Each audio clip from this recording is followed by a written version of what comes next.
राजा Bhartari episode 28 में आप सभी विद्वानों का, श्रोताओं का और भक्तों का हार्दिक स्वागत और अभिनंदन करता हूं। श्रोताओं, मेरे पास मेरे बहुत से सब्सक्राइबर बंधुओं के और दर्शकों के कमेंट आए कि गुरुजी आप अपना कॉन्टैक्ट नंबर दीजिए। तो देखिए श्रीमान जी, मैं आप सभी से निवेदन करना चाहूंगा कि 5.5 लाख सब्सक्राइबर बंधु हैं मेरे पास और इतने व्यक्तियों से मैं मोबाइल पर बात नहीं कर सकता। आपकी समस्या हल करने के लिए मैंने एक दूसरा मार्ग निकाला है। आपको मैं व्हाट्सएप ग्रुप का लिंक वीडियो के डिस्क्रिप्शन में दे दूंगा, जहां से आप उस लिंक पर क्लिक करेंगे तो सीधे मेरे व्हाट्सएप पर जुड़ जाएंगे और वहां आपको ग्रुप में चैट करने की सुविधा अवेलेबल रहेगी। परंतु यह ध्यान रहे कि व्हाट्सएप पर मैसेज मर्यादित भाषा में होना चाहिए। आप अपने प्रश्न पूछ सकते हैं, अपना कोई सुझाव भेज सकते हैं और जो भी तर्क वितर्क हो लेकिन मर्यादित और प्रामाणिक होने चाहिए, वो आप हमें दे सकते हैं। आपके सभी कमेंट या मैसेज पढ़े जाते हैं व्हाट्सएप पर। मैं कोशिश करता हूं कि अधिक से अधिक मैसेजों को पढ़ूंगा। तो आप सीधे इस वीडियो के डिस्क्रिप्शन में जाएं, वहां आपको व्हाट्सएप का लिंक मिलेगा और उस लिंक से आप हमारे व्हाट्सएप से जुड़ सकते हैं। तो अब आइए श्रोताओं, मैं आपका ध्यान राजा भर्तरी एपिसोड 27 से जोड़ता हूं। एपिसोड 27 में मैंने आपको बताया था कि महाराज भर्तरी पिंगला से माता कहकर के भिक्षा ले जाते हैं और रानी पिंगला उसी समय समाप्त हो जाती है। रानी पिंगला की मृत्यु हो जाती है। राजा भर्तरी ये देख करके अचंभित होते हैं और पहुंच जाते हैं गुरु गोरखनाथ के आश्रम में। गुरु गोरखनाथ ने भर्तरी को अपने पास बैठाया और कहा, भर्तरी तुम अजर अमर हो जाओ, तुम अमर रहोगे जब तक ये पृथ्वी रहेगी, जब तक तुम्हारा नाम रहेगा। तुम महान भक्त हो, तुम जैसा भक्त पैदा होना असंभव है।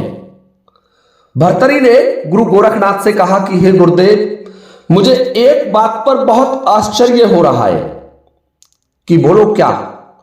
कि गुरुदेव, मैंने देखा था जब रानी पिंगला ने मुझे भिक्षा डाली और उसके बाद उसने कुछ शब्द कहे कि यदि मैं पतिव्रता हूं, यदि मैं सच्ची पतिव्रता हूं, तो हे भगवान शंकर, हे माता पार्वती, इसी समय मेरा देहांत हो जाना चाहिए। और हे गुरुदेव, उस कुलटा का, उस कुलक्षणी का उसी समय अंत हो गया था। मैंने मेरी आंखों से देखा।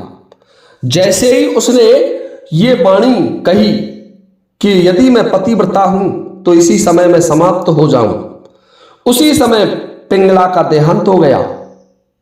क्या विडंबना है भगवान, मेरी समझ में कुछ नहीं आया।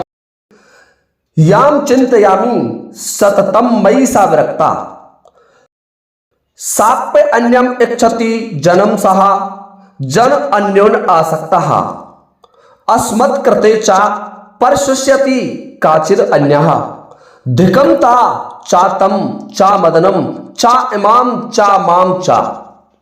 यह संस्कृत का श्लोक, जो कि उनके नीति शतक ग्रंथ का पहला श्लोक भी माना जाता है, इस श्लोक को गुरु गोरखनाथ के सामने पढ़ा और जिसका अर्थ है कि मैं जिसका सतत चिंतन करता हूं वह पिंगला तो मेरे प्रति उदासीन है, वह पिंगला भी जिसको चाहती है, वह अश्वपाल तो कोई दूसरी स्त्री जो कि राज नर्तकी है उसमें आसक्त है और वह राज नर्तकी मेरे प्रति स्नेह भाव रखती है।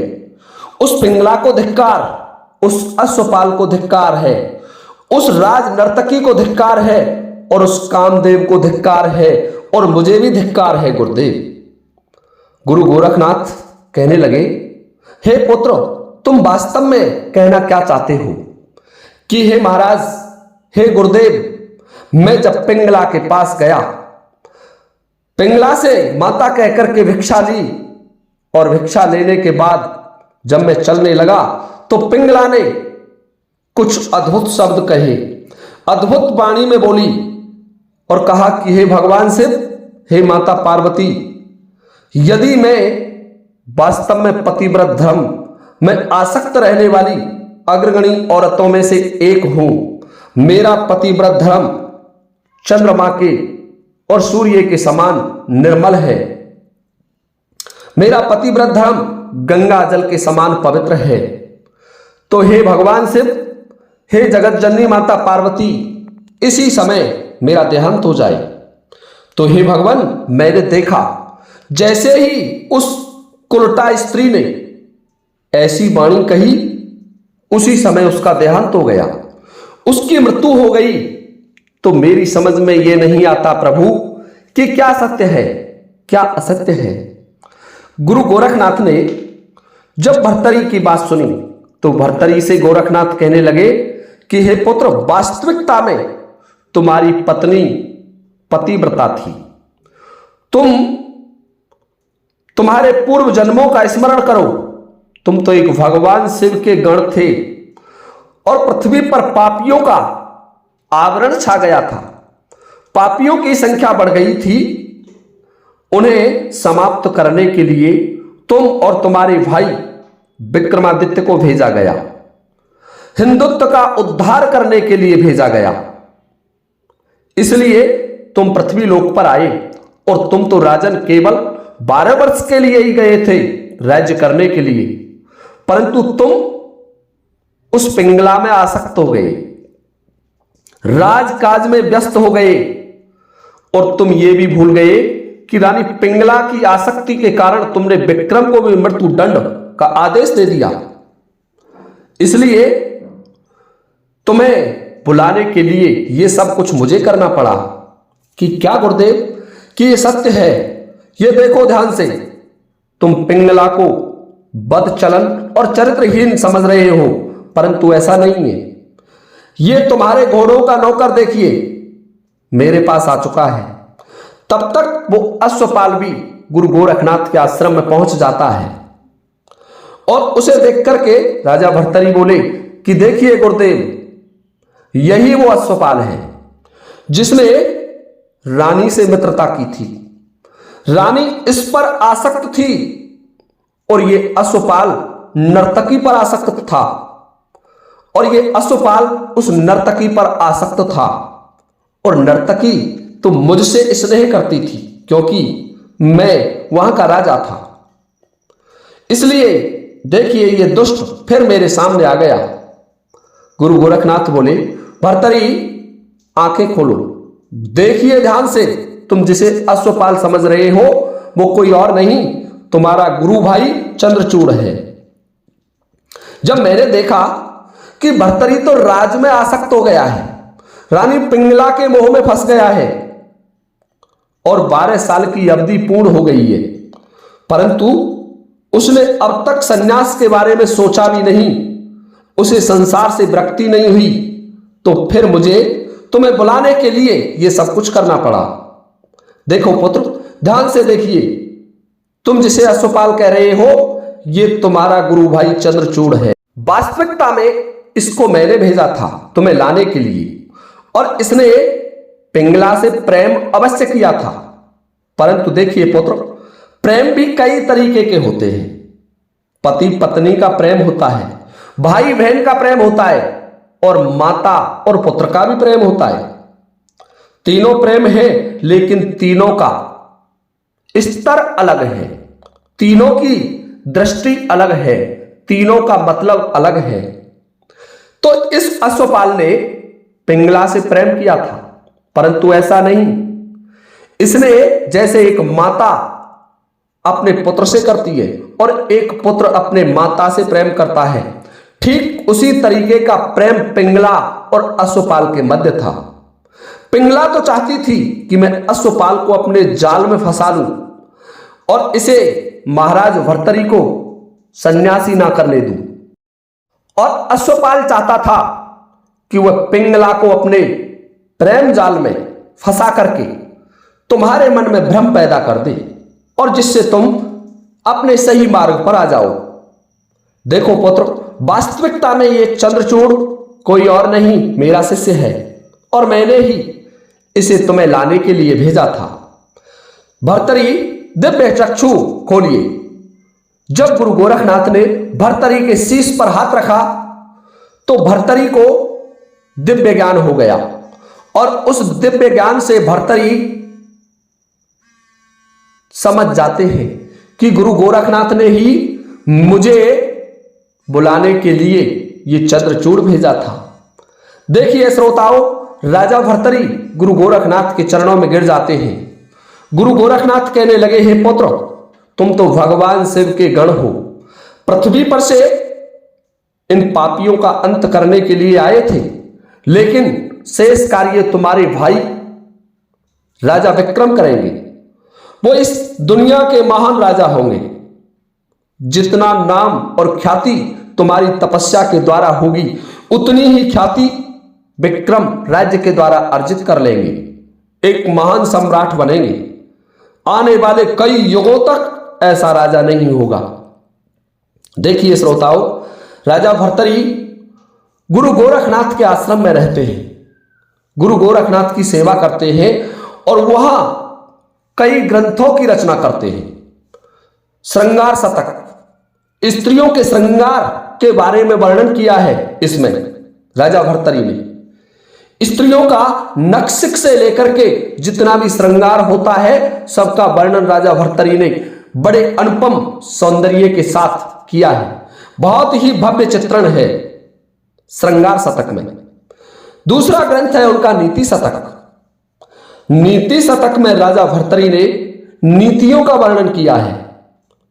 जितना महत्व चाणक्य नीति का है, उतना ही भर्तरी के नीति शतकों का भी है।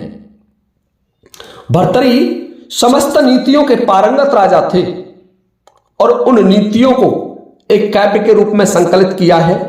वो भर्तरी का नीति शतक कहलाता है। और तीसरा ग्रंथ जो बहुत ही प्रसिद्ध है, वैराग्य शतक, उसमें भी 100 श्लोक है संस्कृत के, उसकी रचना की और उसमें साधुओं के बारे में बताया है, वैराग्य के बारे में वर्णन किया है।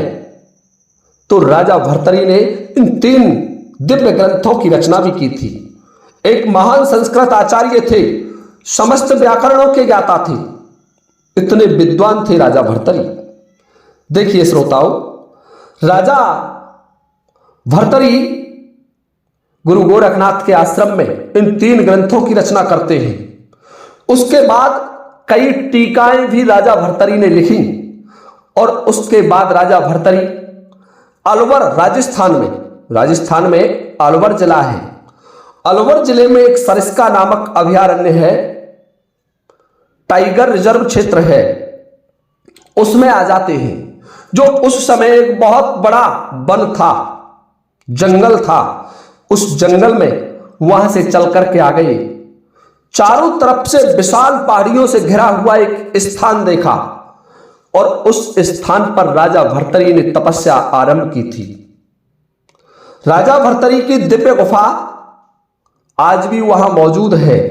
मैं इससे अगले वीडियो में आपको राजा भर्तरी के संपूर्ण मंदिर के दर्शन कराऊंगा, क्योंकि वहां मैं स्वयं गया था और आपकी सेवा के लिए वहां से वीडियो बना करके लाया था, उसकी रिकॉर्डिंग करके लाया था, जो आपको बहुत जल्दी ही प्रसारित कर दी जाएगी।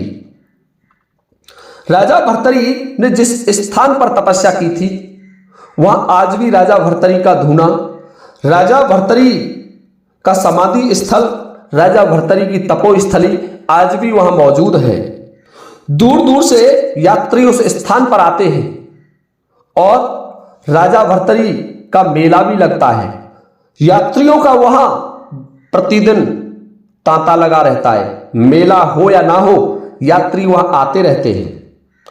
राजा भर्तरी ने वहां दिव्य गंगा को प्रकट किया था, अमर गंगा को। देखिए श्रोताओं, यहां भी एक गंगा का वर्णन है। राजा भर्तरी ने जिस स्थान पर तपस्या की थी वहां जल नहीं था। वास्तविकता यह है, राजा भर्तरी पहाड़ों के मध्य में थे और वहां तपस्या के लिए गए। तो उन्होंने भगवान शिव का आह्वान किया था, भगवान शिव की भक्ति की थी और भगवान शिव की आराधना करते समय उन्होंने भगवान शिव से पहले जल स्रोत मांगा था और भगवान शिव ने गंगा जी को भेजा, जो आज भी वहां अमर गंगा के नाम से प्रवाहित होती है, जिसे कुछ अनभिज्ञ लोग एक पहाड़ी झरना समझते हैं, जबकि वास्तविकता में राजा भर्तरी ने तपस्या के द्वारा माता गंगा को प्रकट किया था। भगवान शिव की आराधना द्वारा भगवान शिव ने गंगा को भेजा और उसी गंगा का जलपान स्वयं राजा भर्तरी करते थे। वहां माता गंगा का मंदिर भी है, जिस स्थान पर भर्तरी ने तपस्या की थी वहां से गंगा प्रवाहित हो रही है, जिसे कुछ लोग पहाड़ी झरना कहते हैं। वहां के रहने वाले लोगों से जब हमने चर्चा की तो उन्होंने बताया कि यहां पानी की गहराई, पानी का लेवल 1200 से 1500 फीट के आसपास है। परंतु आपको आश्चर्य होगा कि जिस स्थान पर गुरु गोरखनाथ के शिष्य राजा भर्तरी ने तपस्या की थी वहां पानी उमगता है और केवल 5 से 6 फीट की गहराई पर ही पानी उमग रहा है। उस स्थान पर ज्यादा गहरा नहीं है। देखिए, वो राजा भर्तरी की तपस्या का फल था। श्रोताओं, राजा भर्तरी ने उस स्थान पर काफी समय तक तपस्या की और जब उनकी तपस्या पूर्ण हो गई तो भगवान शिव ने उनके लिए एक दिव्य आसन भेजा। माता पृथ्वी ने स्थान दिया उनके लिए। स्वयं पृथ्वी माता फट जाती है और पृथ्वी से एक दिव्य सिंहासन आया और उस दिव्य सिंहासन पर बैठ करके राजा भर्तरी भगवान शिव के धाम को चले गए। देखिए श्रोताओं, यह स्पष्ट होता है कि राजा भर्तरी भगवान शिव के भक्त थे, शैव मत के अनुयायी थे। परंतु कुछ विदेशी इतिहासकारों ने राजा भर्तरी पर भी टिप्पणी की है। उन्होंने उस स्थान को नहीं देखा, वो नहीं जानते उसके बारे में कि कहां है राजा भर्तरी का मंदिर। परंतु इब्सिंग जैसे विद्वान राजा भर्तरी के बारे में लिखते हैं कि राजा भर्तरी ने बौद्ध धर्म ग्रहण कर लिया था, जो कि सरासर गलत और झूठ है, क्योंकि राजा भर्तरी ने कोई भी बौद्ध धर्म ग्रहण नहीं किया था। राजा भर्तरी तो भगवान शिव के भक्त थे और भगवान शिव ने उनको दिव्य सिंहासन भेजा और पाताल लोक के मार्ग से वो भगवान शिव के धाम को चले गए, जिसे कुछ अनजान लोग ये जानते हैं कि भर्तरी जी समाधि ले गए थे, लेकिन ऐसा नहीं था। भर्तरी जी तो दिव्य सिंहासन पर बैठ करके भगवान शिव के धाम को चले गए थे, जिसे भर्तरी की समाधि स्थल कहा जाता है। आज भी वहां वह स्थान है, मौजूद है और वहां पाठ पूजा का क्रम चलता रहता है। वहां लगातार भर्तरी के धूना पर ज्योति जलती रहती है, आहुतियां डलती रहती हैं। वो दिव्य स्थान है। उसे अगले वीडियो में मैं आपकी सेवा में प्रसारित करूंगा, दिखाऊंगा आपको संपूर्ण विवरण वहां का। तब तक के लिए आप सभी से चाहता हूं अनुमति इस वीडियो को विराम देने की। इसी के साथ जय हिंद, जय भारत।